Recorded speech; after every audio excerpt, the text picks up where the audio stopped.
네, 안녕하십니까. 리치 드리머입니다. 오늘은 오류동 1구역, 오류동 1 재개발 구역에 대해서 한번 얘기해 볼 건데요. 얘기하기에 앞서 오늘 발표된 재개발 소식을 좀 전해드리고 본격적으로 얘기를 한번 해보겠습니다. 첫 번째는 유성시장 재정비 촉진구역이 변경 공람 공고를 하고 있는데요. 이게 가장 크게 바뀐 게 어떤 거냐면 장대 B구역에 주거하고 상업 비율이 9대1로 바뀌는 변경안이 공람 공고 중이고요. 또 하나 장대 A구역과 장대 C구역이 정비구역 지정된다는 공람 공고입니다. 장대 A구역 같은 경우는 작년 12월 말에 구역 지정 신청을 했는데 한 4개월 만에 이렇게 재개발 지역으로 지정된다는 거 보면 상당히 빠르게 구역 지정이 되는 것 같습니다. 또 이 소식과 더불어서 대전 역세권 재정비 촉진 지구내에 있는 신안 1구역도 정비구역 지정 접수한 지 한 8개월 만에 현재 재정비 촉진구역으로 재지정되는 정비구역으로 재지정되는 안이 지금 공람 공고 중에 있습니다. 이렇게 빠른 재개발 재건축 소식은 제가 카페에다 따로 올리니까 빠르게 좀 정보를 얻고 싶은 분은 카페에 제가 앞에 띄워놓은 카페로 가입하셔갖고 보시면 좋을 것 같습니다. 그럼 본격적으로 오류동 1구역 한번 설명해 보겠습니다. 정비구역 지정 예전에 됐습니다. 2009년, 2008년에 금융위기 이후에 됐는데 워낙에 당시에 대부분 구역들이 그랬듯이 사업성, 주택가격 하락 등으로 정비구역이 해제됐습니다. 토지 등 소유자 54%의 동의로 정비구역 해제가 신청이 돼서 정비구역이 해제됐고요. 다시 이제 주택가격이 상승하면서 다시 추진하고 있습니다. 오류동 1구역 추진준비위원회가 2020년 8월에 그리고 정비구역 지정 입안 제한이 2022년 10월이니까 거의 2달 조금 더 되는 시간 만에 75%의 동의를 받아서 구역 지정을 신청했습니다. 그리고 지금 정비구역 지정 공람 공고를 지금 진행하고 있습니다. 2009년 지정 당시의 모습입니다. 오류동 1구역 이렇게 좀 컸었습니다.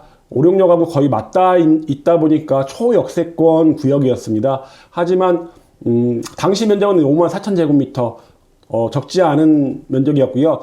당시에 690세대, 지금 보면 1000세대 정도는 충분히 가능한데 당시에 690세대, 토지 등 소유자 54%의 동의를 얻어서 구역 지정 해제가 되었습니다. 현재 이제 재추진되는 오류동 1구역은요, 당시와 좀 모양이 틀립니다. 18,000제곱미터 3분의 1 정도로 축소가 됐고요. 세대수도 312세대입니다.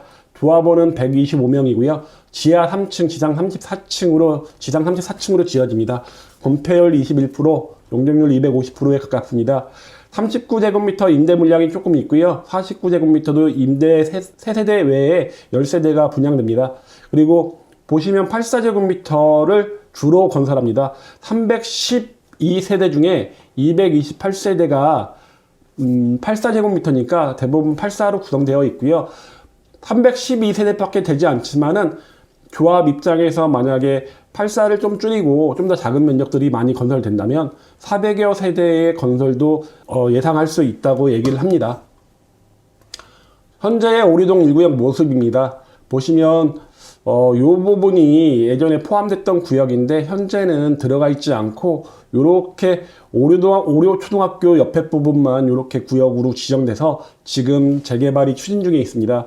오류초가 바로 옆에 있다 보니까 초품화라고 볼 수 있을 것 같고요.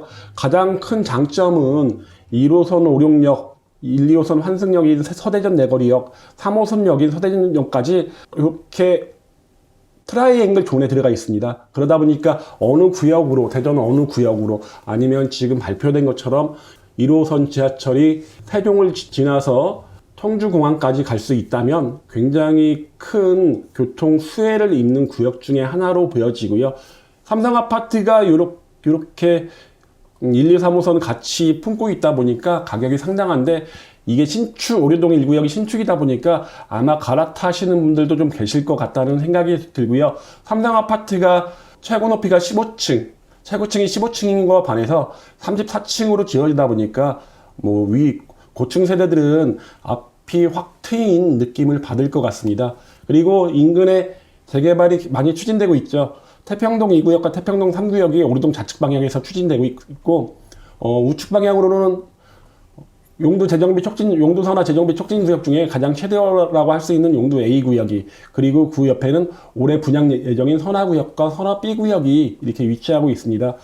초등학교가 가깝게 위치하고, 편의시설도 괜찮습니다. 오룡역 주변의 편의시설이라든가, 코스트코, 아니면 이쪽에 있는 여러 가지 기반 시설들, 홈플러스라든가 세이백화점 등이 도보로 충분히 가능한 거리다 보니까 상당히 입지면으로는 괜찮습니다. 하나 아쉬운 점이 있다면 아까 말씀드린 것처럼 세대수가 적어 중소형 단지가 된다는 게 가장 큰 약점이고요. 그거 외에는 흠잡을 데가 없는 구역인 건 맞는 것 같습니다. 동호수 배치도인데요. 보시면 이렇게 작은 평형들 39제곱미터, 49제곱미터는 동향으로 이렇게 배치가 되고요. 74나 59도 이렇게 동향으로 배치가 됩니다. 그거에 비해서 84제곱미터는 이렇게 동향, 남동향, 남향 이렇게 배치가 되는데, 아마도 조합원들은 가장 많이 평형대가 요거 남향으로 배치되는 34층으로 이루어져 있고 남향으로 배치되는 요 단지가 조합원들이 가장 많이 선택할 것 같다는 생각이 됩니다. 그리고 그 다음에 선택할 만한 게 요렇게가 아마 선택이 될 것 같다는 생각이 들고요.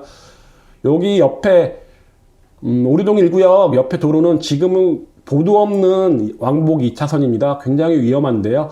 이렇게 안쪽으로 들여서 4차선 보도가 있는 4차선으로 예정되어 있고요. 옆에는 공공청사 오류동 주민센터가 이쪽에 위치하게 되고요. 오룡초등학교가 바로 옆에 있습니다.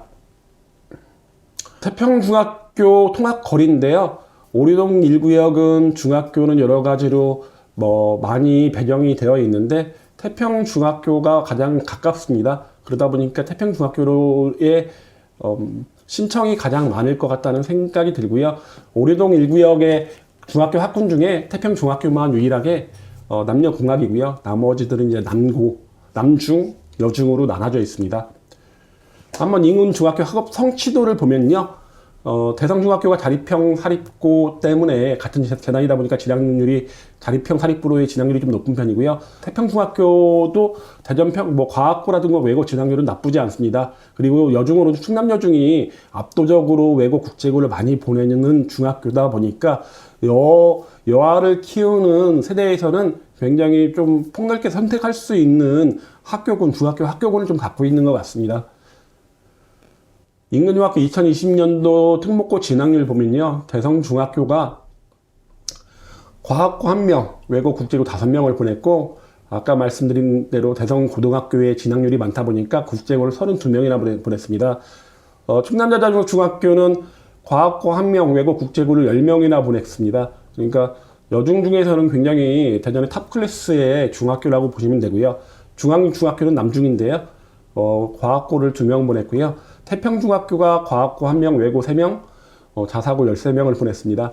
이거 외에 이제 한밭중학교, 보문중학교는 갔던 학교군이긴 한데 동구 쪽에 위치하고 학업 성취도가 워낙에 떨어지다 보니까 아마 좀 많이 꺼려지실 것 같고요. 하지만 이쪽 학교들도 인근에 있는 주상복합, 하늘체스카이의 한신서유 리저브, 아니면 인근에서 재개발되고 있는 재개발 재건축되고 있는 삼성동 1구역, 삼성동 2구역, 삼성 4구역, 은행 1구역 이런 쪽이 개발이 완료된다면 좋은 학교로 아마 재탄생하지 않을까라는 생각이 듭니다.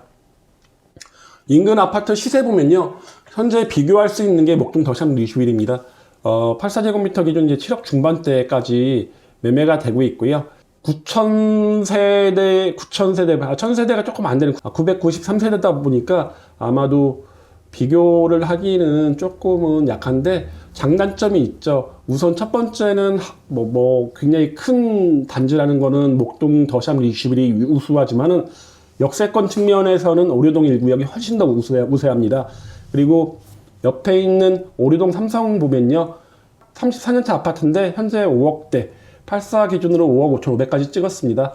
아마도 여기에 살고 계신 분들이 아마 새 아파트에 대한 선호도가 강한 분들이 많다 보니까 좀 단지는 작더라도 아마 갈아타시는 분들이 좀 있지 않을까라는 생각이 듭니다. 오류동 1구역 한번 가봤는데요. 낡은 건물들이 굉장히 많았고요. 하지만 이제 타 구역에 비해서는 뭐 그래도 역세권 인근이다 보니까 뭐 아주 나빠 보이지는 않았습니다. 의외였던 건요. 현대산업개발이 굉장히 공을 들이고 있다는 느낌을 받았습니다. 현대산업개발, 아이파크로 유명한 현대산업개발이 이 300여 세대밖에 안 되지만은 이 오류동 1구역에 들어온다는 건 이곳의 사업성을 좋게 본다는 얘기겠죠. 그래갖고 현대산업개발과 지금은 하나건설 두 회사가 지금 오류동 1구역에 좀 공을 많이 들이는 것 같고요.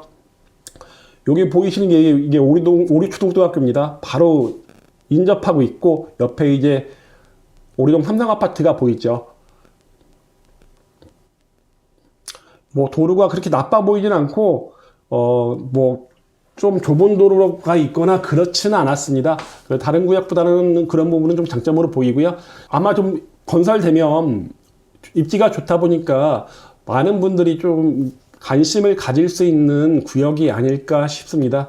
그리고 3호선과도 가깝고 1호선과도 가깝다 보니까 사통팔달의 위치에 딱 위치하고 있다는 점이 이 오류동 1구역의 가장 큰 장점인 것 같습니다. 오늘은 이렇게 오류동 1구역에 대해서 한번 말씀드렸는데요. 오류동 1구역에 대해서 궁금하시거나 투자에 대해서 문의하실 거 있으시면 위에 보이는 전화번호로 연락 주시면 제가 상담해 드리겠습니다.